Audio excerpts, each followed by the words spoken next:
आपल्या जीवनातील ज्या घडलेल्या जुन्या आठवणी आहे त्या उजागर करत विलास भाऊंनी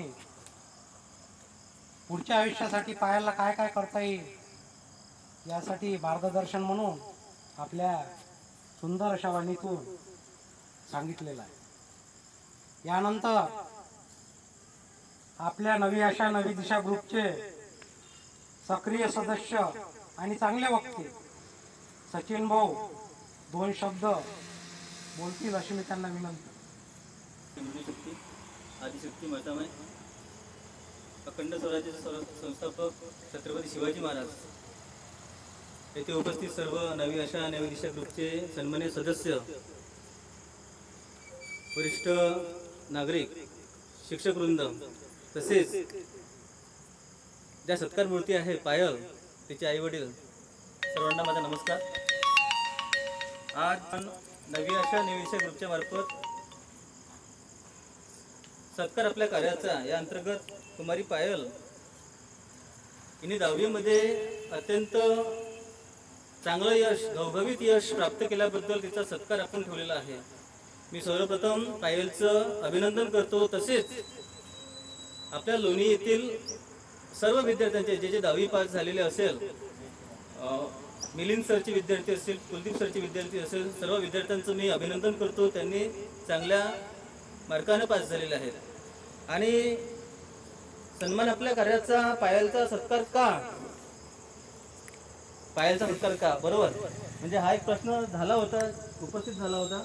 मी त्याला थोडंसं समजून सांगतो का व तिचा सत्कार 97% आहे, खूप चांगले पर्सेंटेज भेटलेले आहे। राजेश्वरीमधून प्रथम, बरोबर, हे अभिमानाची गोष्ट आहे। राजेश्वरी शाळा आपल्यासाठी आधीपासून प्रतिष्ठेची शाळा आहे।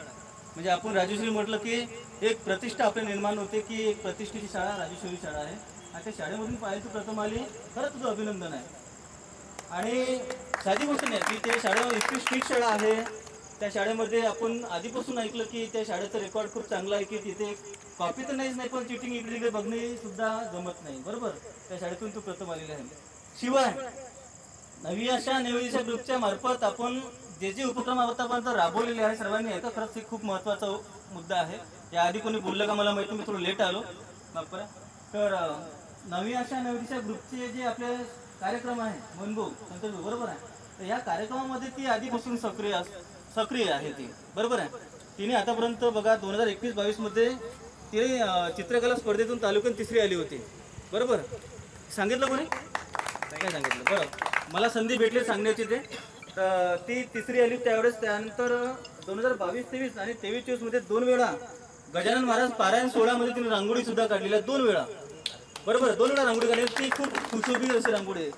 22-23, 23-24 मध्ये 2 वेळा पालखी सोहळा जो आहे आपल्या इथं लोणीमध्ये येतो, त्यामध्ये सुद्धा तिने रांगोळी काढलेली आहे, खूप सुंदर रांगोळी काढलेली आहे, बरोबर। आणि एक वेळा ती नवी आशा नवी दिशा ग्रुपच्या मार्फत सन्मानित सुद्धा झालेली आहे। त्यानंतर गजानन महाराज पारायण समितीच्या वतीने ती 1 वेळा सन्मानित झालेली आहे। त्यानंतर ग्रामपंचायतच्या वतीने 1 वेळा ती सन्मानित झाली, बरोबर। म्हणजे बघा हे सगळा जो योग आलेला आहे आणि ती खरंच तिची लहान मूर्ती आहे, पण कीर्ती खूप महान आहे की तिला एवढे पुरस्कार भेटले, ती एवढी सहभागी आहे, बरं। तिनं रांगोळी काढली तर तिला मग आपण मानधन देण्याचा प्रयत्न केला काका, बरोबर, घे बेटा तू काहीतरी, पण तिनं हात जोडले की दादा मी मानधन घेणार नाही, मी 1 रुपया घेणार नाही, बघा, म्हणजे सेवा म्हणून तिनं आपलं काम केलेलं आहे। आणि 97% भेटले, गावातून प्रथम आहे, शाळेतून प्रथम आहे, तर आपलं एक उत्तरदायित्व बनते की आपण सत्कार केला पाहिजे। म्हणून हा सन्मान आपल्या करायचा, सत्कार आपल्या करायचा आहे बेटा तुझा।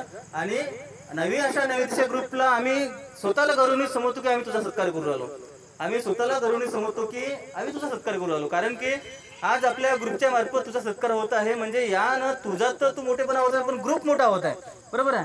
म्हणून आपण ग्रुपला ती संधी भेटली हे खूप महत्त्वाचं आहे। सोबतच मिलिंद सरचे विद्यार्थी, कुलदीप सरचे विद्यार्थी जे आहे, 26 जानेवारीला आपला खूप मोठा कार्यक्रम असतो दरवर्षी, तुम्ही स्वतःच तिथं हजर असता, तुम्हाला माहिती आहे।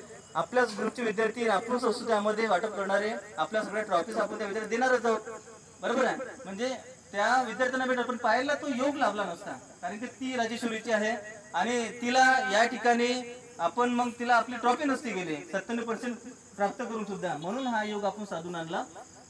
त्यामुळे कोणाचा गैरसमज जर झाला असेल तर ते बाजूला करून सगळेजण आपला हा कार्यक्रम आहे हा असं समजतो आपण. खूप छान, तुझं अभिनंदन. कसं आहे, शुद्ध बीजापोटी फळे रसाळ गोमटी आपण म्हणतो. शुद्ध बीजापोटी फळे रसाळ गोमटी. जर बीज चांगलं असेल तर त्याचं फळ सुद्धा खूप चांगलं असते. माती चांगली असेल तर त्या मातीमध्ये जर बीज चांगलं टाकलं गेलं तर ते बीजाचा जो झाड उत्पन्न होते, ते वृक्ष लागते, ते इतकं सुंदर असते, इतकं प्रगल्भ असते, खूप मोठं असते ते. म्हणून आपण जर पालक आहोत तर आपण स्वतः खूप चांगलं झालं पाहिजे. आपण शुद्ध आचरण शुद्ध असलं पाहिजे, विचारण शुद्ध असलं पाहिजे. त्यानंतर आपली जी संतती निर्माण होते ते खूप शुद्ध आणि चांगल्या विचाराची निर्माण होते. म्हणून आज जर तिचं यश जर एवढं मोठं आहे 97% तर तिच्या मागं तिच्या आई वडिलाचं खूप मोठं योगदान आहे. सगळ्यांना माहित आहे की ती स्वतः तिनं ती एक्सेप्ट करणं त्या गोष्टीला की तिच्या यशाच्या मागं तिच्या आई वडिलाचं योगदान खूप मोठं आहे. तिच्या यशाच्या मागं तिच्या गुरुचं योगदान खूप मोठं आहे, ज्यांनी तिला शिकवलं, बरोबर. आणि आई वडिलाचा जो योगदान आहे त्यामुळेच ती तिथपर्यंत पोहोचलेली आहे, बरोबर आहे. म्हणून मातेनं आईनं जे संस्कार दिलेले असते, गर्भापासून संस्कार मिळत असते, त्या संस्काराचं रूपांतर हे आजपर्यंत झालेलं आहे. त्याचं वृक्ष, त्याचं हे रोपट आपल्याला पाहायला मिळत आहे. तसेच जे गुरुजन असतात, गुरुजनचा जेवढा प्रभाव पडन, गुरुजन जेवढे चांगले राहणार तेवढेच विद्यार्थी खूप चांगले बनणार, बरोबर आहे. गुरुजनांनी द्यावे ऐशी धडे आपला आदर्श ठेवून पुढे, राष्ट्र तुकडोजी महाराज म्हणतात, गुरुजनांनी द्यावे ऐशी धडे आपला आदर्श ठेवून पुढे, राष्ट्र घडेल चोहीकडे सुसंस्कृत, बरोबर. म्हणून राजगीतेमध्ये म्हटलंय महाराजांनी, आपण गुरुजनांनी खूप चांगले धडे दिले म्हणून आपल्याला हा रिझल्ट पाहायला भेटते आहे. असंच यश तू घवघवीत पुन्हा 12वीमध्ये तुझं जे स्वप्न असेल, तुझं जे ध्येय असेल, तुझं गोल तू ठरवलं असेल काहीतरी मला बनायचं आहे, त्या गोल जर तू ठरवलं असेल तर त्या गोलला तुला अचीव करण्यासाठी जे जे तुला करायला लागेल मेहनत ते करावं लागेल तुला, बरोबर आहे. कसं असते, एक रेतचा गोळा असतो, सांगतो मी.